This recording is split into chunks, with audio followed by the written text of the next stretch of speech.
So who is the best Commander player in the entire world, and how would you even answer such a question? The answer is kinda simple, with tournament data. So if you're watching my videos, you might have realized that I'm collecting data on various different tournaments and commanders entering into tournaments and on deck lists and calculating the win rate. I'm often using this to illustrate potential good card combinations, basically trying to answer a question of how you should build your deck, etc. And just similar to how we are calculating the win rate of a specific commander, we could calculate the specific win rate of each individual player, and then simply just rank them from top to bottom. But before we continue with that, I have some great news. You see, as I have been calculating various win rates on various different unique commanders, it's a very clear picture that it's very hard to find a specific decision, deck construction decision, commander choice decision that have a huge impact in your performance in your tournament. Now there are truly some difference. For example, here we have TAKATO with an average win rate of 25.30. For example, compared to Sur, who is dropping down to something like 14.94. If we look at Venota, it's 16.17. So there's definitely big difference between some commanders. In the end, we could say something like this. We have some not recommended commanders, and then we have some recommended commanders, you could say. But when we start looking at the top end, we don't really find that many commanders that are spiking away and showcasing a big difference. Sure, for example, between Thrasius and Dargo and TAKATO, there are like a few percentage, but it's not big. In other words, player skill has a much higher impact in your win rate compared to the deck construction choices and the commander choice you make. And this is really positive news, because if it would have been a commander that had an enormous high win rate compared to everyone else, let's just say that pretending CEDH had a 50% win rate and all the other commanders had something like 20, the answer is we should all play CEDH. And that would mean that it's a very boring and unhealthy format. When you have a lot of various different options that are equally good, that is an indication that we are in a healthy format. And that is basically the big message of this video, that player skill matters more. So we have 2,470 unique players that have entered into tournaments. Now most of these have only participated in one tournament. Let's see if we can get a smaller number, so we can get a more simple ranking leaderboard to look at. Now, if we just calculate all the collective of wins, loss and draws from all of those 2,470 different players, and we calculate an average, we're getting an average win rate of 21.95, basically 22%. If we now split these into two different groups, we have 910 players with a win rate better than the average. In other words, if you're on this very long list, it's not actually a list that is going from the top to bottom. I didn't calculate 910 people and put them into a ranking, but if your name is on this list, that means that you currently have an average win rate better than the total average among all players. Now most of these players have only played like one game or maybe 2 or 3 tournaments, so to say, which means that they haven't really participated that much into tournaments. A lot of players here are basically just came into a tournament, won the entire tournament, 4 wins, 1 loss, 80% win rate, and that's it. They have never participated in a single tournament after that again. A few of these players have played a lot more. They have played maybe 9 or 8 tournaments, and they have a pretty okay win rate. But I decided to shrink down this huge sample size of, instead of having 910 unique players, we're going to do an exclusion here. We're only going to include players who have played in 10 tournaments total. So once again, if you're on this long scrolling list, you are in a positive win rate, but you haven't played enough tournament to be truly showcased and mentioned. So if you know that you have played exactly 9 tournaments and you have performed quite good so far on an average, you're 1 tournament away from being mentioned in my leaderboard. And by the way, this is a video that I'm gonna keep on making in the future as well, because I'm continuously updating and calculating more data from various tournaments, is creating a huge sample size. So in the future, as you are participating in more tournaments, you might end up here in my leaderboard if your performance is quite good. Because there's one more thing I would love to mention before we get to the next part of this video. You see, like I said already before, a lot of these players have played in one tournament only, and they won that tournament. Is this an indication that this player is good? Yeah, it kinda is. But it's not a true testament in showing that person's true skill. Because luck factor is a huge thing. If you're playing 5 games and you just happen to win 4 of those games, there's a chance, a possibility that you were just the starting player in all of your games. Turn order matters a lot. Also, this is a card game. You could be drawing the greatest hand in your entire world in one tournament, and in the next tournament, you're just extremely unlucky. And once again, that is why I'm setting a limit that you have to play 10 tournaments to end up on my leaderboard. I would also like to mention that there's a lot of players who have been playing a lot of tournaments, but they end up with a very bad win rate. So the condition to become among my leaderboard is to, once again, play 10 games and have a positive win rate. And from those 2,470, we have exactly 30 players who meet this condition. We're going to start at the bottom and climb upwards. First up, we have Alexander Rice. He's played in 17 tournaments, a total of 77 games played, total wins 17 and total losses 52, total draws 8, and an average win rate of 22.08. Thanks for having me at the 32nd place, Mons. I guess I'm on the list, but this is the worst place on the list. This is great, and I love it. Everyone above me, I'm coming for you. Everyone below me, don't pass me, please. I want to stay on the list. Next on this list is Thomas Otto with an average win rate of 22.95. Peter van Wyk with an average win rate of 23.53. Christian Wilkerson with an average win rate of 24.39. Takato Mitsuda. I couldn't resist when you're posting like that. From 47 games, he has an average win rate of 25.53. How's it going? I'm Taka. I'm from Hawaii. I compete in mostly online, but I do travel to compete in offline event, mainly the Eminence events. You might have seen me before. I play Rockside a lot. It's a really great deck. Fast and just gets all the games. If you want to win more, don't be afraid. Cast your nods, put your breach on the stack. You're gonna get it more than people's gonna stop you. Don't be afraid. I do a little bit of YouTube. You can find my channel at youtube.com/@cEDH.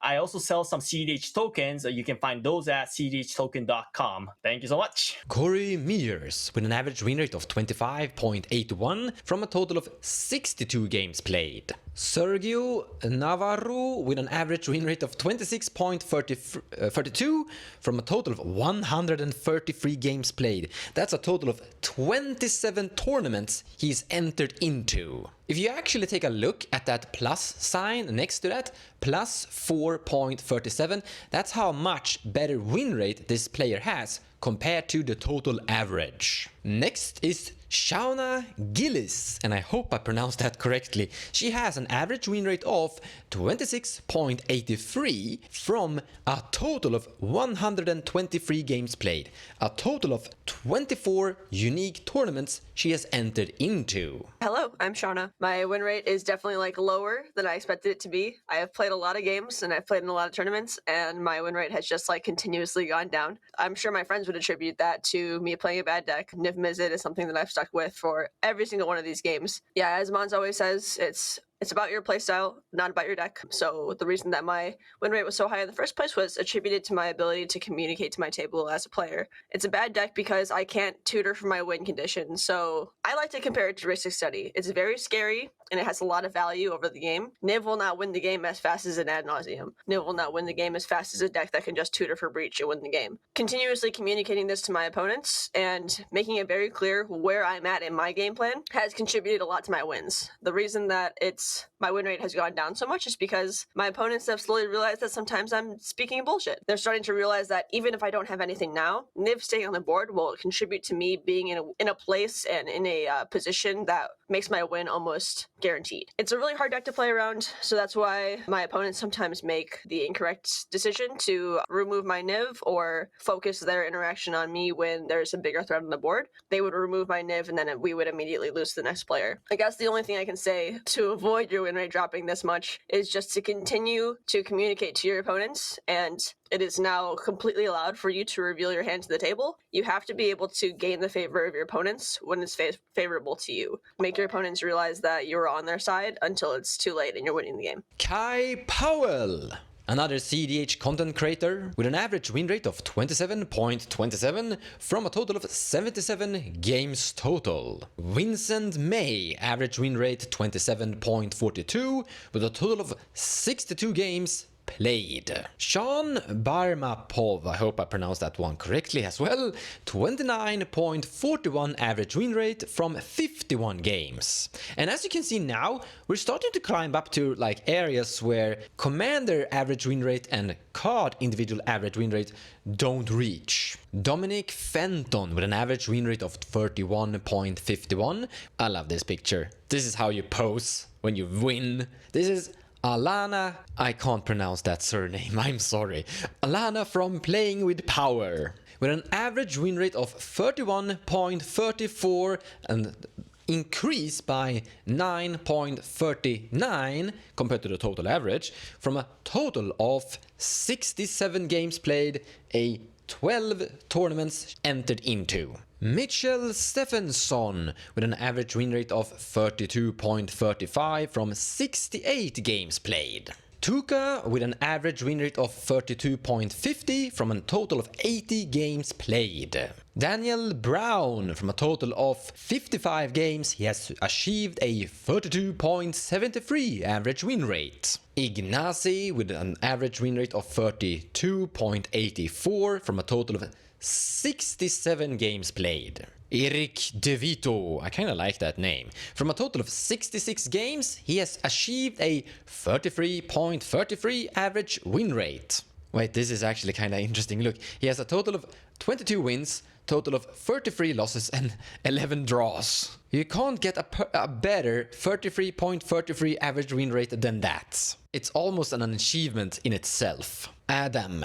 And names. I don't expect people to be able to pronounce my name. My name is Mons Predelius. Good luck with that. So don't expect me to be a master at this thing. Regardless, our Adam has a total of 58 games totally played and an average win rate from that of 34.48. Larry Park. From a total of 63 games totally played, he has an average win rate of 34.92. Hey guys, I go by Nevi Online. My name is Larry Park. I play tournament cEDH quite often. I travel from Las Vegas to all the events, usually Eminence runs. I normally play Najeela. I feel like it's one of the strongest decks out there. But sometimes I'll dabble in like Tivit or Cormella or Sisse. But I feel like for tournament Magic, for myself, I'll stick to Najeela for the most part. It gives me lots of free and easy wins. I think my win rate is pretty high because I've been playing Magic for a long time and tournament Magic, and I've taken a lot of those skills over to cEDH. Also, the way how you interact in a game is very important. There's a lot of times where you have choices to protect your win cons and only use your counter spells for your opponent's win cons, and sometimes I see a lot of random cards getting counterspelled instead, and that will lead to a lower win rate.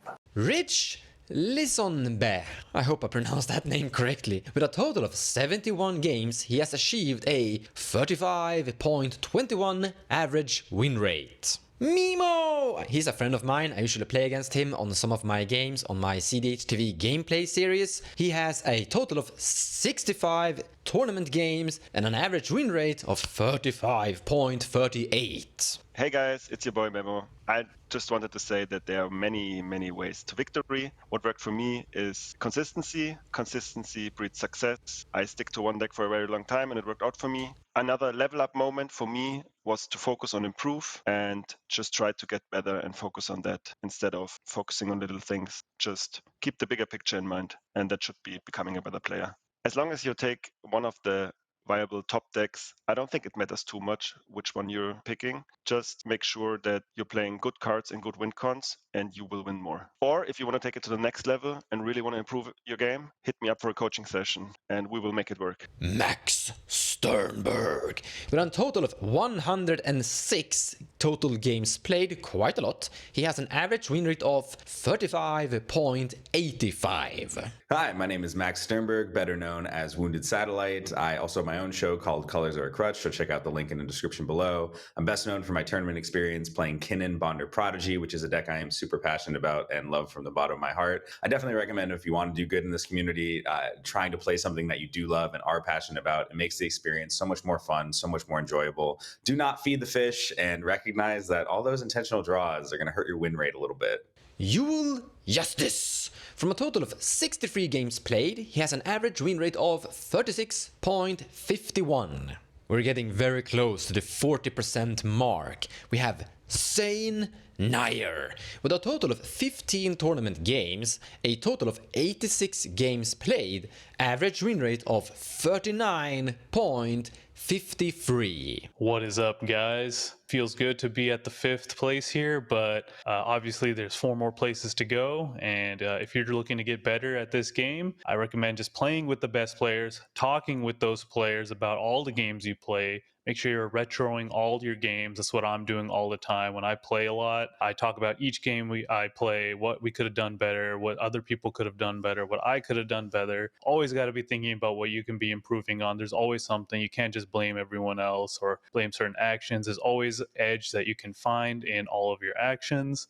You just got to think about the game a lot. You got to analyze the game. You know, the data is out there. You can look things up. On EDH Top 16, you can look up recent tournament results. You can see how people are playing. And then just don't be afraid to be wrong. It's okay to just try stuff. And if it sucks, it sucks. If it's good, it's good. Maybe you learn something and you can apply it to your other gameplay. It comes to commanders. Like, I switch a lot of commanders. I used to play Tropical Malcolm. I play Dihada. I play Rock Silas right now. Played TNK in the past. You just got to look at what you think is the best right now. Test it. And, always just look for that slight edge. The last thing I'm going to recommend is make sure you're curating your play groups. Make sure that they're getting the best experience from you and you're getting the best experience from them, and you're all improving together. That's really all I can say. Don't just try to play with random people and you don't know what's going on. Make sure you're playing in controlled environments, people you can trust who are going to make you better, and that hopefully you can make them better. Jacob Ratchet Herring with an average win rate of 39.58 from a total of 48 games played. Another fellow YouTube content creator, Ian, with an average win rate of 42.02. So now we have crossed the 40% mark. He has a total of 20 tournaments played, so far calculated, and a total games played 119. Hey everybody, I'm Ian from the YouTube channel comedianmtg. So we're here today to talk about winning in cEDH. It's a difficult subject to really narrow down to a specific T, but a lot of the best advantages from cEDH tend to come from a combination of being able to assess the threats correctly, which is a huge skill in cEDH, being able to know when your opponents are most likely to actually present wins for the game, how can you best navigate against those wins, and how can you do so while also utilizing the other players at the table, right? Everyone is there in 4 separate games of 3 versus 1. So a lot of cEDH is balancing how you can best use that 3 versus 1 to eventually win your 1 versus 3, which is kind of a funny aspect. If you're ever curious about stuff like this and cEDH in general, I actually do offer cEDH coaching as my full-time job. You can actually find all the places to contact me in the description below in this video. The difference between Ian and Eric Matner is tiny, but Matner has a few decimals higher, an average win rate of 42.11 from 57 games played. That takes us to the winner, the person with the best win rate so far. Another YouTube content creator, FREEDOMWAFFLE. From a total of 15 tournaments, entered into, he has 90 games played, a total of 13 draws, a total of 37 losses, and a total of 40 wins, which achieves a 44.44 average win rate. His average win rate is 22.49, higher compared to the total average. That is pretty good. Thanks so much for having me. My name's FREEDOMWAFFLE. I'm a Timnachrom and Dargo Thrasios player, and I've been playing for pretty competitively for about a year now. My first major event was Silicon Dynasty, the first one, and I've just gotten into cEDH a ton, and obviously been playing a ton since then. I think one of the things that really helped me improve as a player is just continuing to go to these events, especially these online events, because they were really accessible. And then once I started doing more and more of those, I just started traveling to bigger and bigger events, and it's been just a blast the whole time. I've met so many cool people, which has made me really want to improve my own game and just compete more and more. So I think it's been a really, really fun journey. We have a lot of really good resources out there right now to help you improve. I think a lot of what helped me get better was just looking at the meta, understanding